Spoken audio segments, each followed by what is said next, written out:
Fisher. I want to talk to you about, I met this man online, well, on a phone call, because I bought some software developed by him. Marsh Fisher, this is the guy who said the quote that I sent out to those of you on our mailing list at independenthomeschool.com. You can get there. And what Marsh said is the solution to any problem is just an idea. And to understand that means that the idea itself is actually where the whole solution to anything problematical is generated.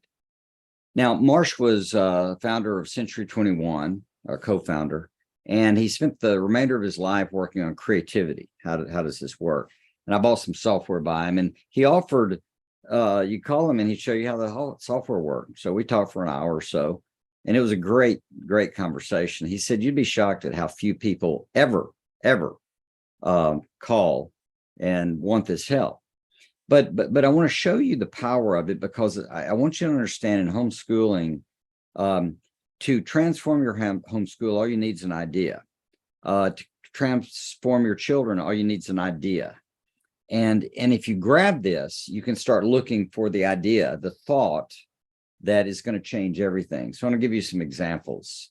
Some years ago, I was learning a certain type of counseling, coaching type thing, and it looked at the underlying structure of how somebody thinks. And so I met with this young lady who was bulimic, and she was eating and then gagging herself and throwing up food. And as we went through the process of trying to think that through, what we discovered with her was that she had in her mind that if you're overweight or fat, you won't have friends. So she had this idea. It took some work to get to it. And when you get to it and you discover that she's thinking fat means no friends, no relationships. And then no relationships for her would make her grumpy and she'd be mean to people. So no relationships. So she was trying to control the fat overweight issue by bulimia. Well, what I did is I helped her work through and think through that just because you're fat, what does that mean you don't have friendships? So we thought through thin people that don't have friends and big people that don't, because weight is not a function of friendship. That's not a thing.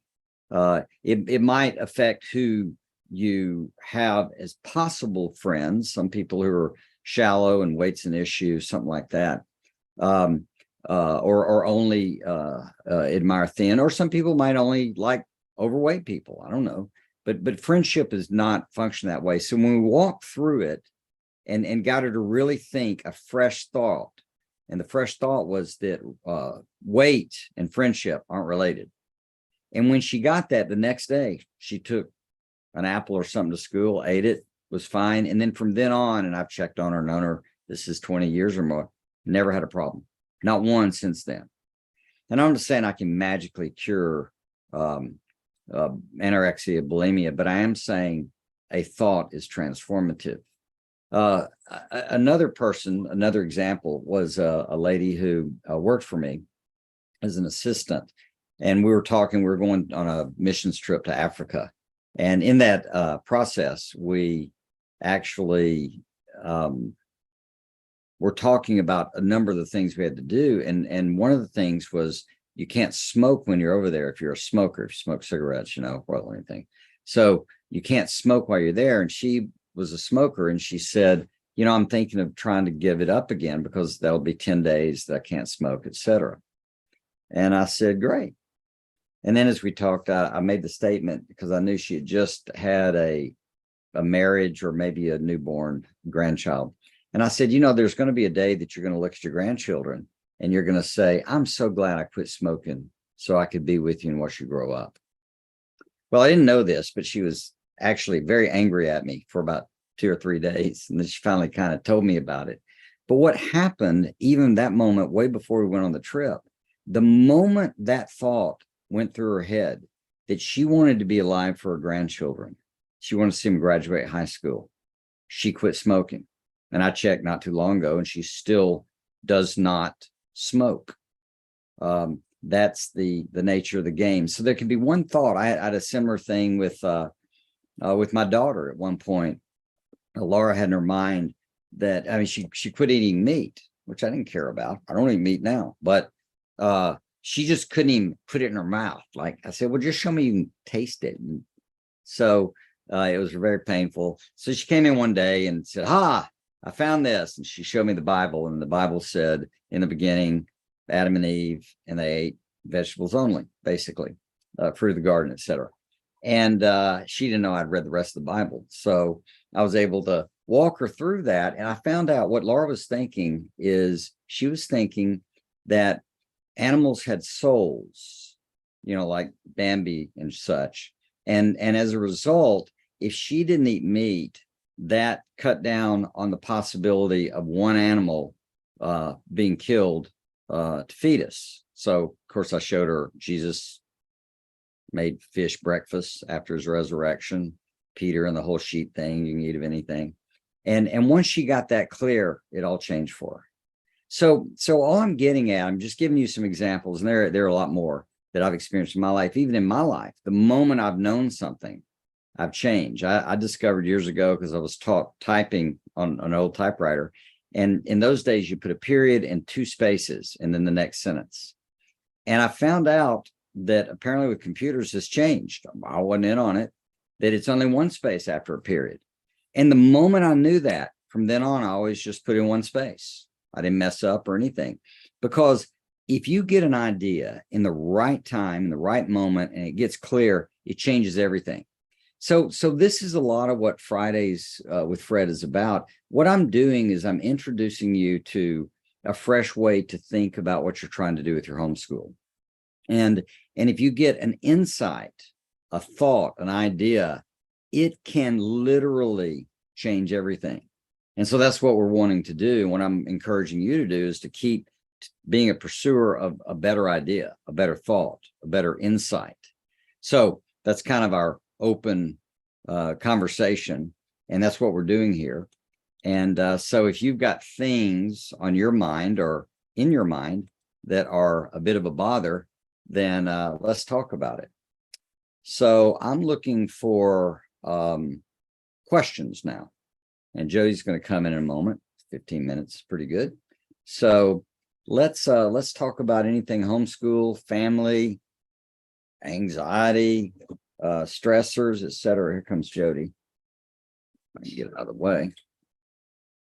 And let me know that you're online or where you're from, online or where you're from, or come over to our, I see Yulia says she's there.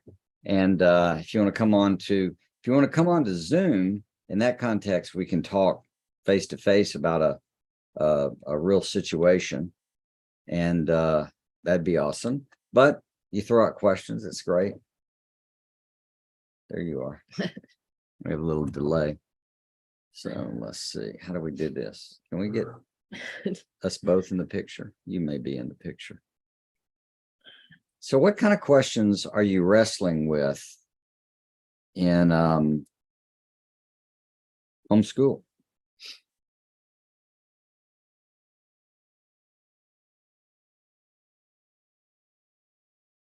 This is the right picture. Sorry. Well, let me ask you. I was sharing. Did you hear what I was sharing about? You may not have. I did not. Sorry. So I was talking about a little less glowy. There we go.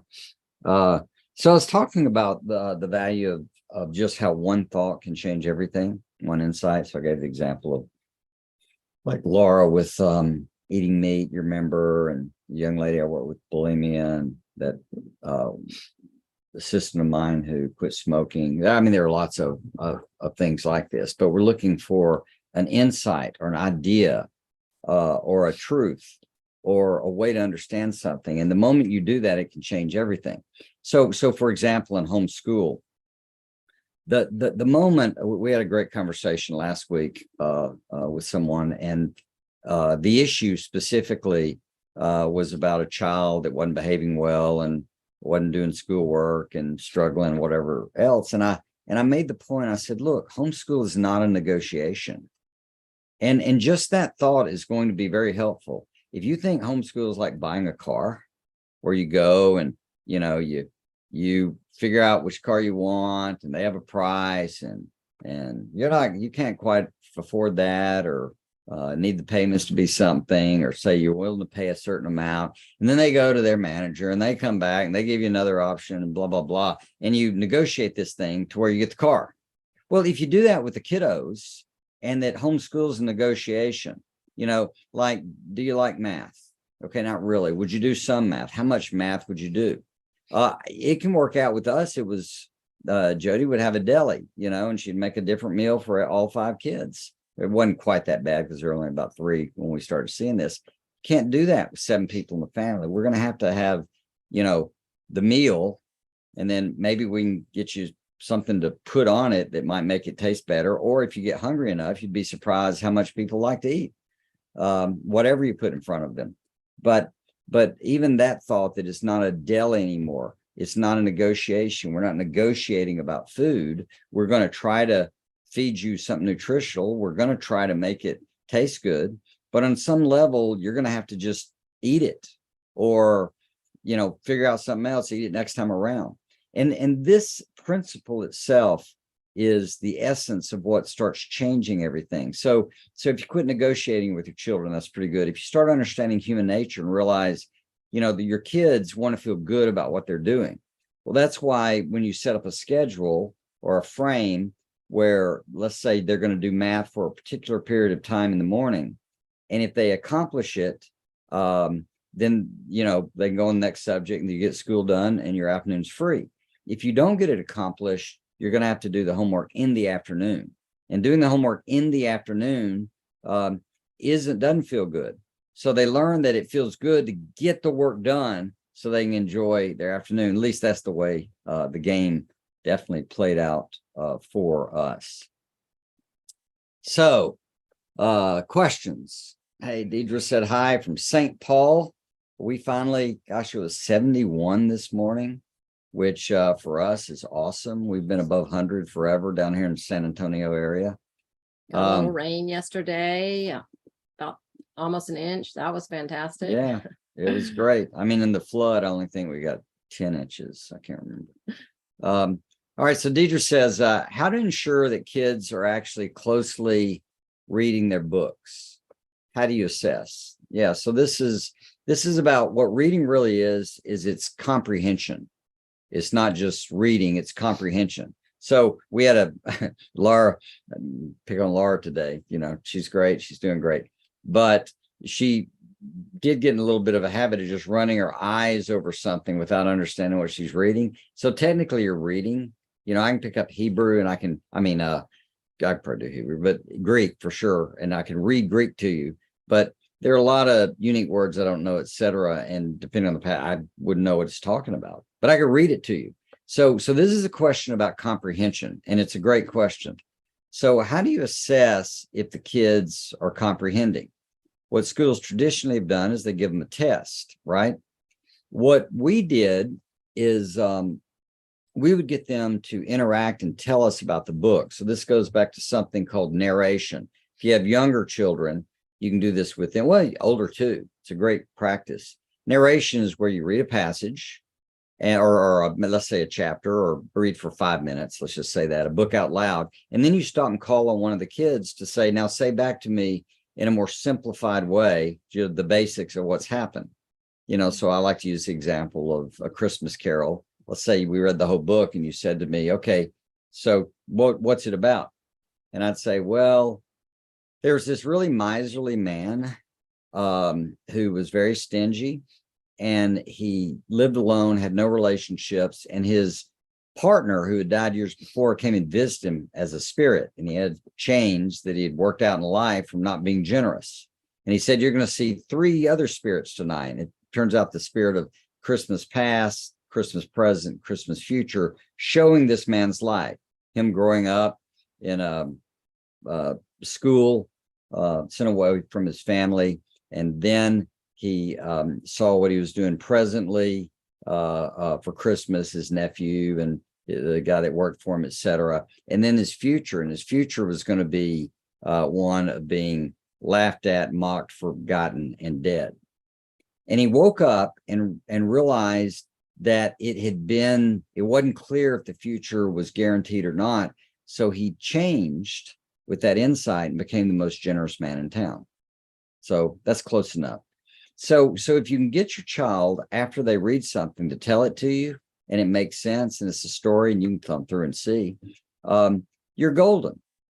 If they can't, you probably need to get them to read it again, because if they daily have that practice, I think we did it at supper, wouldn't we? Sometimes, let them share among themselves, sometimes after they're reading. And then when they got older, we got them to do it to each other, to tell the story and make sure it makes sense. What'd you basically read? What was it about? So if they know that there is a test coming, then, and not test exactly, but they know that their comprehension is going to matter.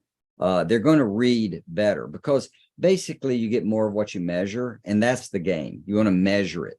If you want to build tests and all and have them do comprehension tests, I wouldn't particularly do that. You could have them do a mind map or some notes on it. You could have them teach the others. You could have them teach their stuffed animals if you want to. But in some way, you want to measure if they're comprehending. And for the most part, I think that can be done by someone just telling you what's going on. And if you want to add in book reports when they're a little bit older, that's totally appropriate also. At the end of each book, during the next couple of days of writing, they can write a book report on it. Yeah, and we have a very unique way I developed doing book reports. If you'll Google it, I know it's on the site, it's in the writing course, but I think it's out there too, that if you'll use Librand in book reports, you'll find this 5-step process that I put together. It makes a very different report, because it's trying to get them to interact with what you like, what you not like, and it makes them think about the book. And that's what you really want to fool with. We're trying to think about the book. All right. Whoo. Got a really long question here. So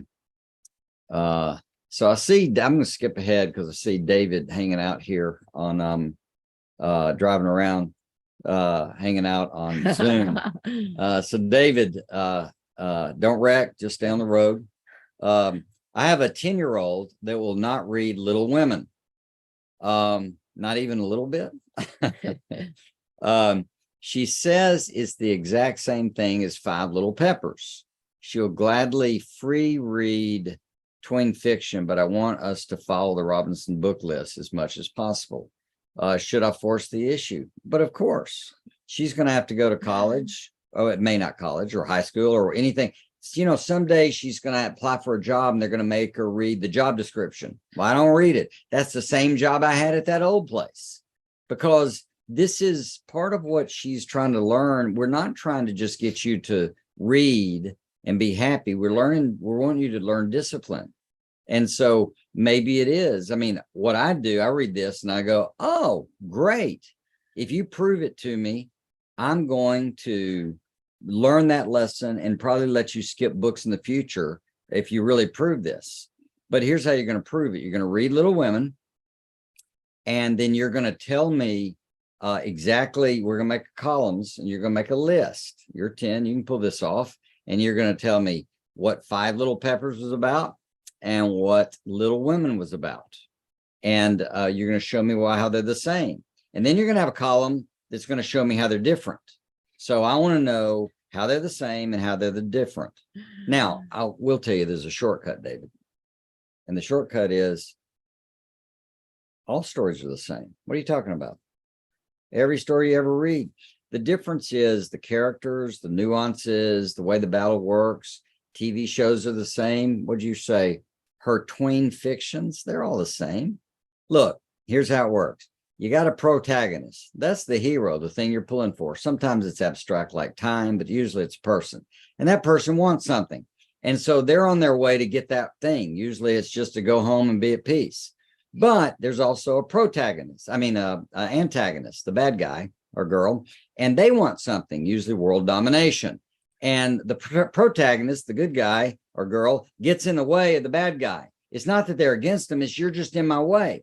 And so what's happened is the good guy's trying to get somewhere, and then something happens. Usually the protagonist and it slows them down. It's called a reversal. And so they're going the wrong direction, but they overcome it and they get a little further along and we're cheering for them. But then the antagonist grows and does something again that's worse. And then they're going backwards. And we keep doing this until the, crisis denouement, the big moment, the big resolution, and boom, they win. And we feel good about it. And we learn stuff. And there were some cool phrases and insights and good characters in the middle of it. And we're engaged in this story. Honestly, I've read books over and over again. I've read Call of the Wild when I was in 5th grade. I read it like 5 times. Honestly, what I learned is it was a little different book every time because I was a different person. I was a different person reading the book and seeing things I hadn't seen before. And so in that game, in that operation, I really came to understand and own the things I learned from Call of the Wild, So even there, you watch movies over and over again. You might want to hear certain stories over again. You hear stories, mom and dad tell stuff. David, they like to hear stuff growing up or from the past. But it's like, I think it starts with, so what? I don't want to read Little Women. It's just like 5 peppers. So what? I don't understand the point. I think that's a funny one to not want to read. There's some other ones that are on the list that I might not have wanted to read, but it wouldn't have been that one. There are just a few that people talk about that some of the memoirs of Washington and things like that. So, there are technically, they say 21 forms of stories. So there's some variations, but most of them go that way. This is why the Planet of the Apes, you get to the end and it didn't resolve. We got to watch the next one. That's why we kind of don't like those sometimes. So anyway, David says, I get it. Thanks. Good. Awesome. So let's see. I got another question here. This is lengthy. Why? Oh, anonymous question. Gotcha. Okay. So we have a long-term issue with my husband. Oh, I got you. So I apologize. I need different glasses for different things. I'd like to remain anonymous. That's fine. We have a long-term issue with my husband in terms of communication and new ideas. Going with your topic today. Almost every time that I bring up a new idea, home improvement, projects, fixes, or family trip, he gets irritated and frustrated. And I feel like he says no to everything I ask. At least that's his response right away. If I protest to the no answer and ask him to consider my proposition, he gets very mad and we'll have a heated, noisy discussion. I have no idea how to present anything new to him. Any recommendations for how to talk to a spouse to get them to open their minds and hear you out? After a while, he comes down, considers my idea, and sometimes agrees, and we go on and get it done. For example, I just asked about home improvement for things that are broken, water heater, second bathroom sink is old, windows is broken, but he told me we're not spending money. But we have plenty. So I'm sad. Okay. So this is kind of fascinating because I actually, this morning I met with a couple of young guys at 6 a.m. and this is all we talked about. How do we talk to each other? How do we do spouses and conflicts and struggles? How do we figure out stuff? So I can tell you a shortcut. So if this gets cut off, here's a shortcut. The shortcut for some of these things, I don't know the story, but the way we approach each other is part of it. So I don't have a video of the whole thing and how you're saying and all the rest. But one of the things that we have learned is that if you'll say something like, if you'll initiate and say on a specific thing, unless you have an objection, I'm going to, and you can fill in the blank. Now you're trying to get him to do things, but there are other stuff, unless you have an objection, I'm going to call a repair person or something like that. If he objects, he'll tell you why. And that turns out to be very helpful because then you can get to the root of the issue. So I don't know all the roots of all these issues here, but what I've found and what we talked about this morning is that most of our conflicts occur because we're actually thinking about different things. We haven't gotten united. This is a major issue with homeschoolers, so mom and dads can get on the same page. And what we do is we think we're on the same page, but we're not. Jody and I were talking about that this morning. So in our early days of homeschooling, I had a vision and she had a vision. And our visions, while we both said we want to homeschool, that's the vision, it was really quite different because Jody was wanting to, from her experience and background, to teach the children. And so her orientation was that the children needed to be taught, and learning was about piling up knowledge. And so that would lead to strategies of not letting the kids do it, but infusing stuff. So I was with phonics in particular trip. I wanted him to go through a phonics program, large measure by himself, to learn, to see if he couldn't teach himself and catch on, because he knew enough about it. There's enough foundation. So there was more the later practice phase. It wasn't the early stuff. Jody helped with all that. But Jody wanted to keep teaching him. And so we had not discovered what we're trying to do. And what we finally settled on is we wanted the kids to learn to teach themselves. And so we sorted out what things would Jody teach on and what things would she not. The good thing that helped immensely with that was that Jody, of all her strengths and talents and wonder, is not so big on math. Fair? Fair. And so, by You're like third grade, fourth grade. Yeah, fifth grade. Well, and your dyslexia plays into that, big time. Well, our kids were a little ahead. I mean, yeah, when math got. Yeah, and we have kids that, the first one and the last, well, they were all pretty good, but three of them in particular were exceptionally good at math. And so they would exceed her, by the time they were 11, 10, 12 for sure. And so as a result, she didn't even have a vision for it. And of course, they did calculus. I'm not teaching them calculus on any level. Because I'd have to learn it to teach them. Ain't nobody got time for that. So basically, all I'm giving is an illustration of like-mindedness. I'm not dealing with these practical things yet. But what I am talking about is trying to get a shared vision about things. Like this stuff, a lot of things around the house. I don't know how it's being approached, but what you're really wanting to do is to figure out how in the world can we come to agreement. And agreement, here's the secret. This is the secret of human nature, okay? So the reason people do things, whatever it is, doesn't matter what it is. The reason people do things is because doing that thing feels good. Let me go over it again. So doing that thing feels good. Now, on a mundane level, you got to understand this. So like relieving yourself in a restroom feels good, but it's because it's reducing pain. So it's not pleasure exactly, but that's the way we interpret it. So when you see somebody doing something, you can know that they think that if I do this, it feels better than my alternatives compared to what else I would do. So like when children lie, they lie for a simple reason. And the simple reason is they think the future is going to be worse if they tell the truth. That's why they lie. So they're doing something that's designed to make them feel better, i.e. not as bad, right? So in this story, there's stuff going on in the story about the husband, about why this stuff would make him feel bad, why he's against it.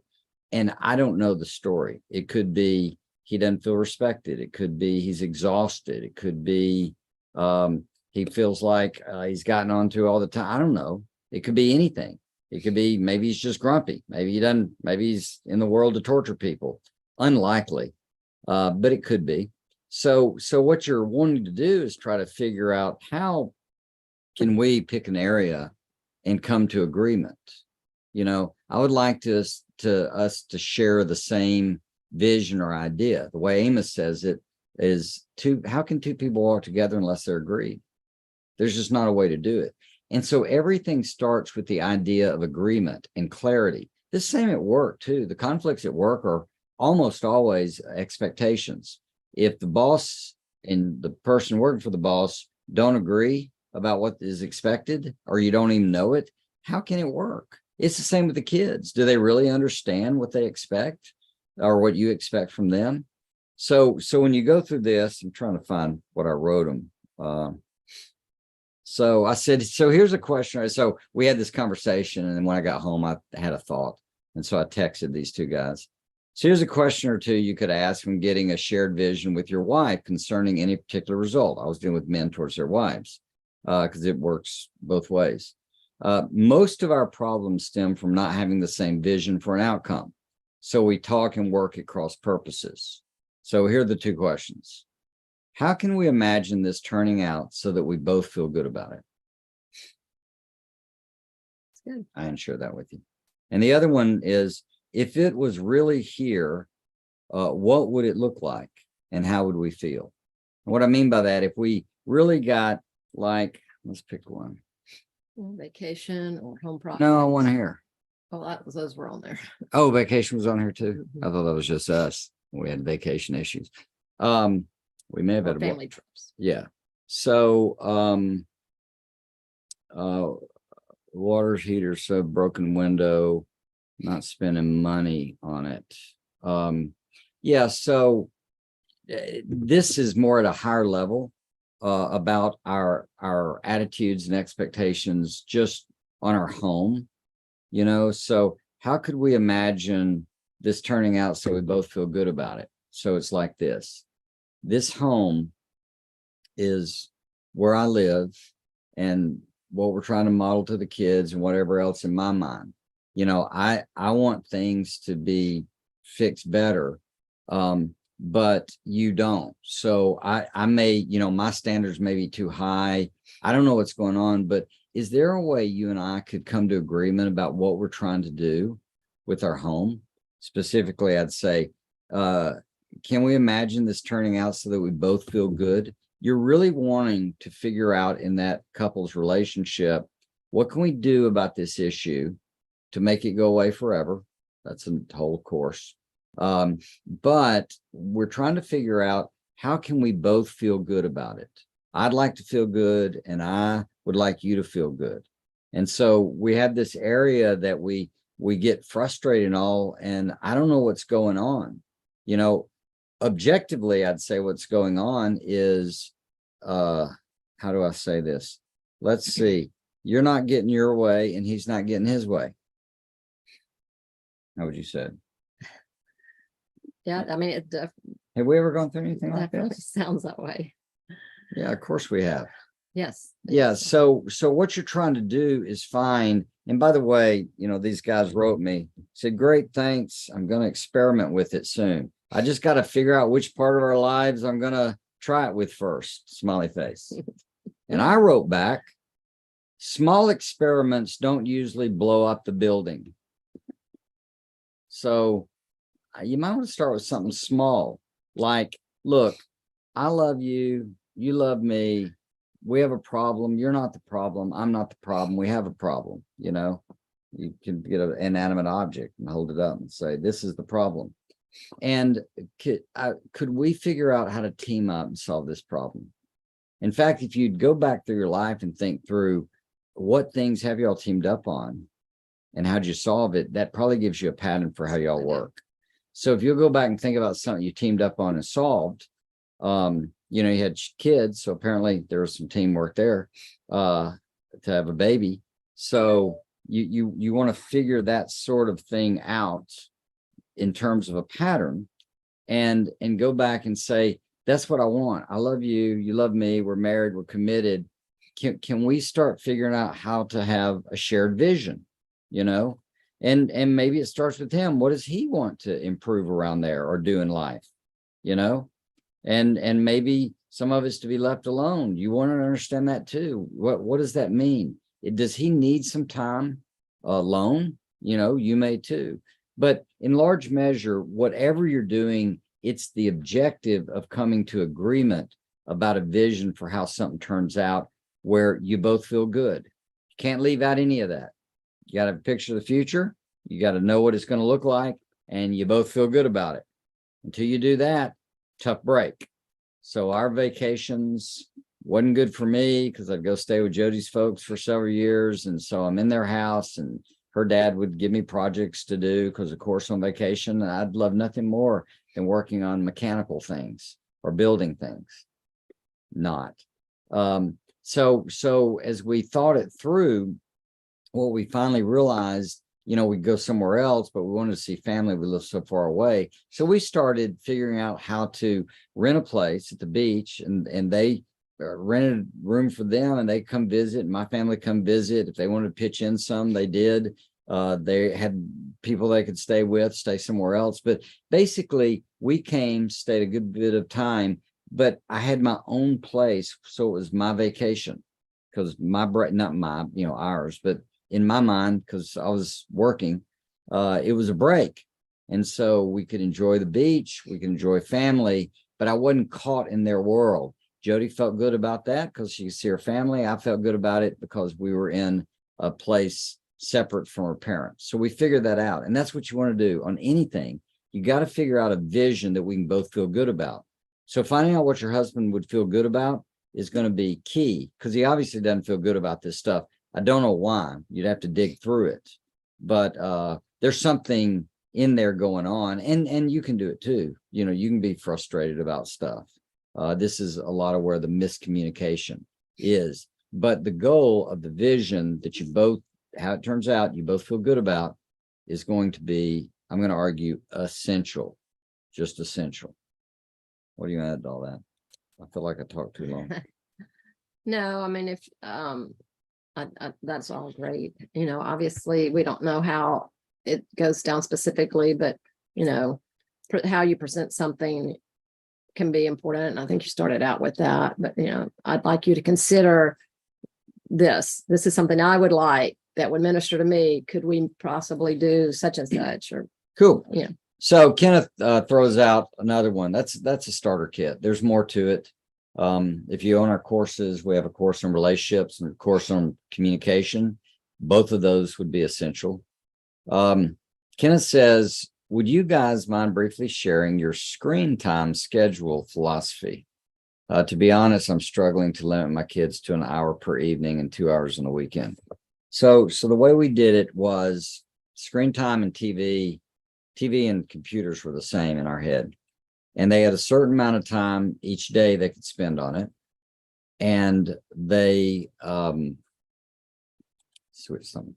So they could spend a certain amount of time a day on their choice, computer or TV. If I was watching TV, it didn't count against them, because that kept me accountable. And then I could stop and explain things like I do. I'm never fun to watch TV or a movie with, because it's always, hey, let me show you what's going on. Nobody wants to hear that. But then the way you empower them, what you want with kids and all humans is they need some sense of control. This may go back with the last conversation too, some ownership. And so what we do is let them earn more time on the weekend. So it said it wasn't comfortable. What did David say? An hour.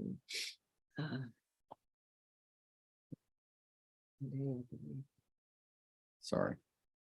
Well, Trying to find, there it is. I'm sorry. No, it's not. Nope, It's right sorry. here. I just can't run the system. So, not David, but Kenneth, I'm sorry.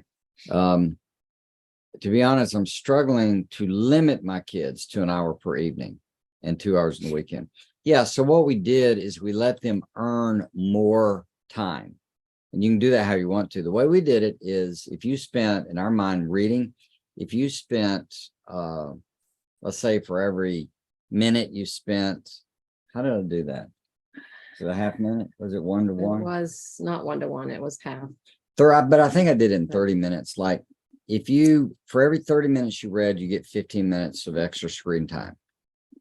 So in my mind, or in our mind, we were trading off. Yeah, I get screen time, et cetera. Depends on what you're doing. We'd limit the kinds of things they'd play with. We didn't have Game Boys and such. They did some computer games, but I didn't like pure blood and gut ones. I like strategy ones. There's one, Command and Conquer, that they played a lot back then. And you had the do economics to build your army to kill the bad guys. But it wasn't gory or anything like that. But in that game, you do 15 minutes, you get do 30 minutes of reading outside of school, obviously, and you get 15 more minutes so they could earn more of that time. And then they have to learn to be wise with that time too. You know, I know some parents let their kids game all day long and or, you know, afternoons or whatever. And it eventually created a lot of problems for them because, I mean, maybe that's their profession and everybody has to figure this out. It's kind of the same with sports or anything. But I think what you're wanting to wrestle with is something that is fair and understandable, but a qualitative thing. And if you don't want, you know, we would just say that. We'd say, look, we just don't do that much screen time. I'm sorry.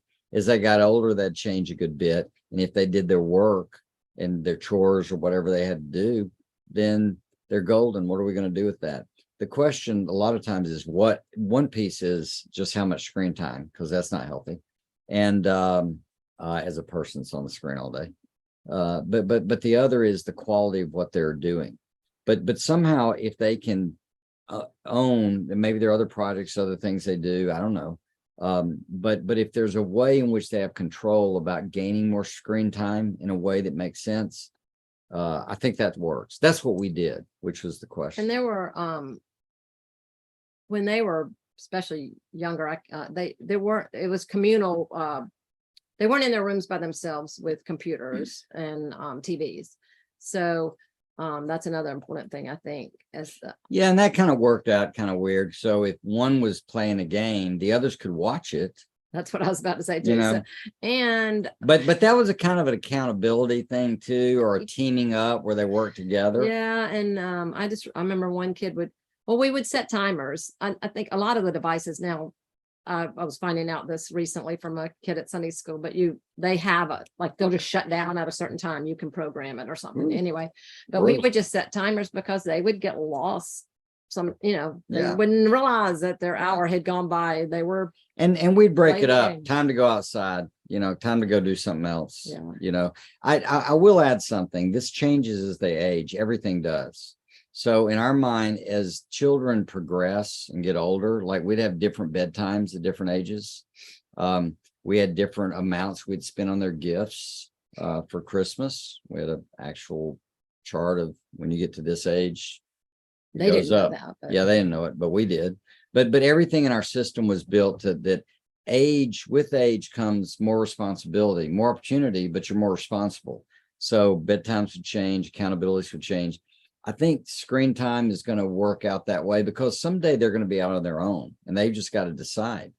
One of my sons, one day I called him in, he was pretty young, and I said, hey, let me show you something. And I pulled up all these pictures of girls in swimsuits, like Sports Illustrated or something like this.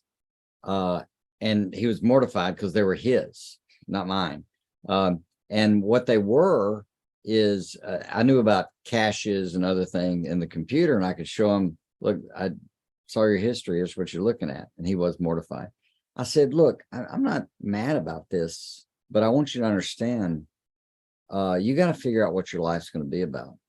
If it's going to be about this stuff and that's what you're going to obsess on, that's going to take you in a certain way. If you want to make a decision and go in another direction, you need to decide that. But ultimately, it's going to be your life. I can only do so much in getting you prepared. Can't control it. And he made a clear decision then and has moved on, I think, very nicely in that kind of area. So that's the delicate balance you're facing as a parent. And boy, this world has them all quite messed up. This is the power of reading some good literature, because good literature brings in perspective and good philosophy and virtues and aspirations. And screens tend to numb us, unless you're very active in how you watch it. And that's what we'd do with movies. We'd make them watch it, and then we'd go and debrief it over nachos or something and really talk through what was good, what was bad, how did it turn out for the bad guys, what can we learn here, it doesn't match a good approach to life. So you're teaching them, even in fooling with it, how to be discerning with what they're doing. That makes sense. Is that Definitely. close? Mhm. So ideally I'd like it if my kids love to read good literature, and I theorize that screen's overstimulating. This is part of the same question. Sorry about that. Not trying to catastrophize, I get them, but if they don't find pleasure in reading good literature, yeah, overstimulation. Well, and that's where, like I was saying, we use the screens against them, so that they read more, read good stuff, stuff they like, get engaged in it, learn how to be readers. And I think they all turned out to be readers. Some are more social than others, social networks and all. So it goes on over this. After all, I didn't read but maybe 10 books over my childhood. Okay. And now I love to read great books. They've already read 10 times what I read over my first 20 years. Excellent. Nice. So just like a little perspective, help them not to stress out so much over this. I hope it makes sense. Thanks for sharing, etc. Yeah. So let me just add to that about your children. Look, here's the future. Your children are going to grow up, and they're either going to turn out to be awesome, or they're going to turn out to be pretty good, or they're going to turn out to be not great, or they're going to turn out to be crummy. And you don't know which. All you're trying to do is put the odds in their favor. And so exposing them to great literature is key. Helping them not be weird. I think this is a problem we can get into with homeschool, and just make our kids weird.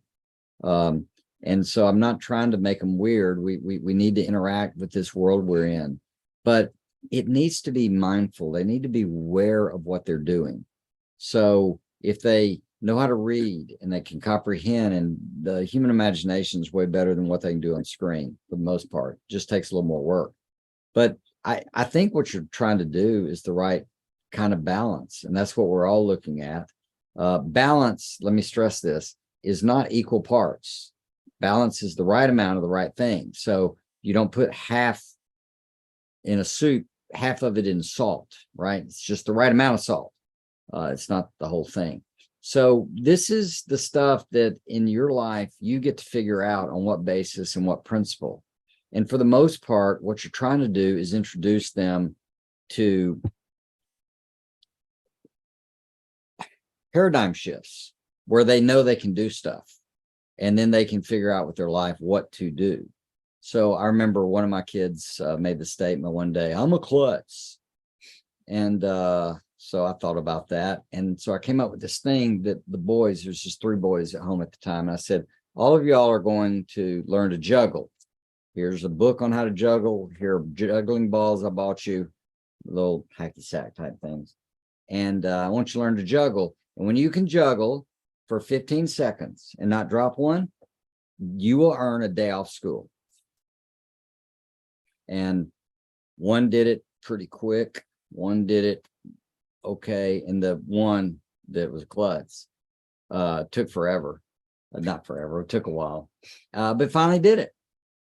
And then I sat them down. I said, did y'all know why I did this? No, they never asked why I did things. I don't know what it was. They didn't want to hear. But I said, it's because of this. I said, given that you can juggle, how can you say you're a klutz? And it started breaking his brain. Now, he's still not he's not a mechanic, anything like that. But he also knows he can do stuff. He can figure it out. And so some of what we're trying to do, even though they do screen time and all, if they can read and know how to enjoy a good piece of literature, I think you're giving them what they need for their life. But when they grow up, they're going to have to pick and choose what they do with that. Fair? Yeah, I think, especially as they get a little bit older, but even young ones, starting from the end and going back, what's the perspective of what kind of person do you want to be? What kind of, or how do you think you get to be that kind of person? What does it take? And then work backwards from there. Oh, if I want to be this kind of person, then I'm probably not going to get there by playing video games all day or Exactly. So our vacation, someone asked what our vacations actually look like. And what we would do on vacation, we did by and large continue school during vacation. Yeah, not all the way through, but mostly it was around reading and math. So and we would take did we take 3 weeks or 2? 3 weeks. And we did that because of the nature of my job at times as a pastor and all. I didn't take Monday holidays because Monday was my day off and so other stuff. And I just needed a break. And it was a 2-hour trip to get back to Alabama from Texas. I mean, 2-day trip basically with little kids and 2 days back. So we stayed a full 2 weeks. And in that time, boy, you take 2 weeks off math and you really get behind. So we'd have them do some math, maybe an hour a day. Yeah, it wasn't. It wasn't near 1 to 2, maybe 30 minutes, but it was ongoing just to keep fresh. And then they had books they could read on vacation, especially in long car trips. And we're in the car for 16, 18 hours over 2 days. Yeah, we didn't have and so they would read. Yeah, car. we would do it after it turned dark. We could hook up a computer barely. Back in the day, they weren't very bright, and they'd watch some show or something like that. They might listen to. Remember when they were real young, we got them each their own little cassette player, and they listened to Adventures in Odyssey. Yeah, they loved that. I don't think I've ever. We would borrow. There was a friend that got them. That bought them all. They other things. Yeah, like that. So they have books on tape. That's a thing. So they do that. They would read some. I definitely on vacation, but if we still want to be a vacation, but they would get that math done really quickly, early. We just have a little time. Then we go play at the beach or whatever we go do.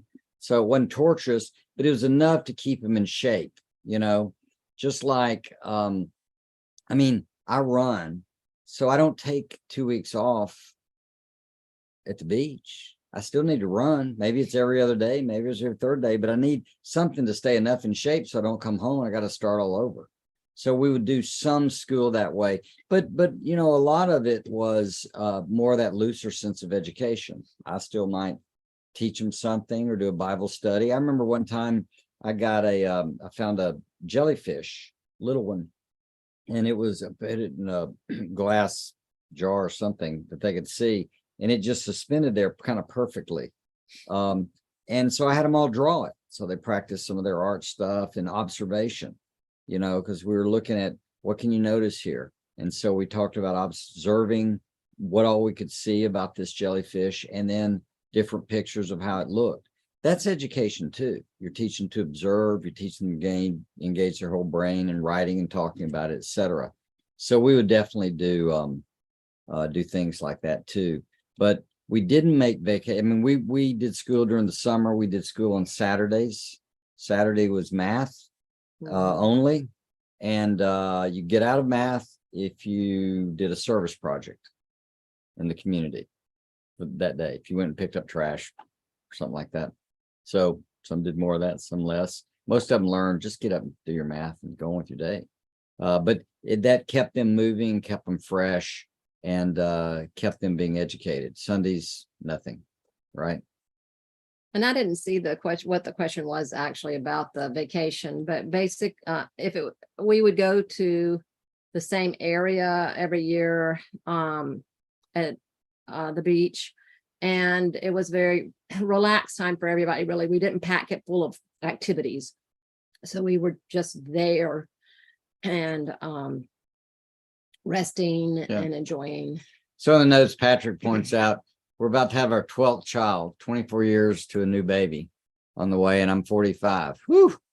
So never a dull moment at our house. And someone else, wow. Brooke says, we have 14. Congrats. Yeah, we thought we were doing something with 5, and that's now fantastic, 11. Guys. Yeah. Life is difficult sometimes, Patrick says. Only thing I can think truly help is reading the Bible and crying out to God for help. And I think that's fair, and yet what also helps is some wisdom from others, some better strategies. And honestly, a big part of what we need to do is chill out on our expectations. You know, like if you have, I mean, I remember The Sound of Music, you know, one extreme, blows a whistle and all the kids have to line up against the wall. That's a bit of an extreme. And so Mary Poppins showed up and she helped change them to be a little more relaxed. Is that close? Yes. Yeah.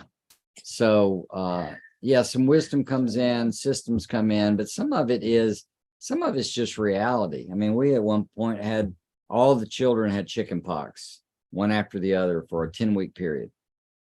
Hey, that's just how it went. If you're expecting it to be fun, you're just making it worse. Don't do that. All right, my kids are currently homeschooled. We'll finish up here. Struggling with the idea of whether to continue homeschooling or put them in public school. I want to keep them structured as Common Core stricter requirements. So Devin, you know, on those kind of decisions, it really comes back to what you want and really what you're wanting for your kids, how to turn out, and the quality of the schools around you. I mean, look, all education is still homeschooling. Like if moms and dads don't reinforce, support, and stay on top of what's going on with school, it's not going to turn out well. We know the kids that do better are the ones that have parents that are engaged. Now, if you go to the extreme that some of people I'm kin to have done, and you do all your work for your kids, I don't think that's what we're looking for. But it depends on you're wanting to raise a happy adult, and you're trying to get them prepared, and you want to do everything you can at home, because if you don't teach them at home, God will take them on a field trip, and those usually aren't as good. So trying to figure out what you want, and is the school the best path for that? And what you want can relate to job, health. There are all kinds of things that can go into it. We, for certain periods of time, for people, took kids into our home and homeschooled them for a period of months because of challenges the family was having with health and other stuff. Or sometimes just catching the kids up and redesigning their system. So there are people that can help too. Crying out to God, I found that to be particularly useful. Sometimes just mentioning it to him is all it takes. You know, I've seen him just be very kind to me, in my understanding. So there's the game. There's the challenge. All right, gang. I hope this was helpful. It's obviously on replay. Please pass this along. Tell other people what this stuff's about. I'm gonna clip out some of these things and make separate videos of them. This is not our main focus in life, but it is a piece of ministry, and we really appreciate you guys and hope you find this helpful.